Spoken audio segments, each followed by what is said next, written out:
மற்றொரு அண்மை செய்தியை பார்த்து வருகிறோம். பூண்டி சத்தியமூர்த்தி நீர்த்தேக்கத்திலிருந்து வினாடிக்கு 2000 கன அடி நீர் திறக்கப்பட்டிருக்கிறது. பூண்டி சத்தியமூர்த்தி நீர்த்தேக்கத்திலிருந்து வினாடிக்கு 2000 கன அடி நீர் திறக்கப்பட்டிருக்கிறது. அது தொடர்பான அந்த அண்மை செய்தியை பார்த்து வருகிறோம். பூண்டி சத்தியமூர்த்தி நீர்த்தேக்கத்திலிருந்து வினாடிக்கு 2000 கன அடி நீர் திறக்கப்பட்டிருக்கிறது. இது தொடர்பான விவரங்களோடு இணைகிறார் நமது செய்தியாளர் பிரபு. பிரபு, வணக்கம். மேலும் விவரம். வணக்கம்.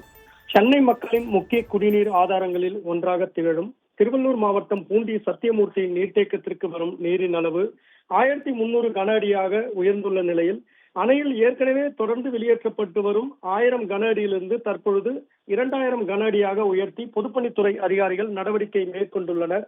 அணையின் மொத்த நீர்மட்ட உயரமான 35 அடியில் தற்பொழுது 33.75 அடியும், மொத்த நீர் கொள்ளளவான 3231 மில்லியன் கன அடியில் தற்பொழுது 2750 மில்லியன் கன அடி நீரும் இருப்பு உள்ளது. மேலும் திருவள்ளூர் மாவட்டத்தில் பரவலாக நேற்று கூட திருவள்ளூர் மாவட்டத்தில் கனமழை பெய்தது. இதன் காரணமாக நீர்பிடிப்பு பகுதிகளில் பெய்து வரும் மழையின் காரணமாகவும் நீர்வரத்து தொடர்ந்து அதிகரித்து வருகிறது.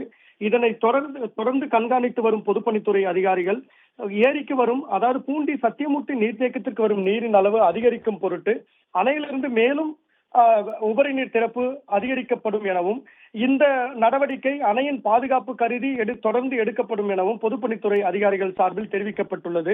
மேலும் இந்த உபரி நீரானது கொசஸ்தலை ஆற்றில் திறந்துவிடப்பட்டுள்ளதால் கொசஸ்தலை ஆற்றம் கரையோரம் வசிக்கும், அதாவது தாழ்வான பகுதிகளில் வசிக்கும் 40க்கும் மேற்பட்ட கிராம மக்களுக்கு மாவட்ட ஆட்சியர் வெள்ள அபாய எச்சரிக்கை விடுத்துள்ளார். மேலும் அந்த கரையோரம் சென்று குளிக்கவோ, துணி துவைக்கவோ, செல்ஃபி எடுக்கவோ கூடாது எனவும் அந்த எச்சரிக்கையில் திருவள்ளூர் மாவட்ட ஆட்சியர் பிரதாப் அவர்கள் பொதுமக்களை அறிவுறுத்தியுள்ளார்.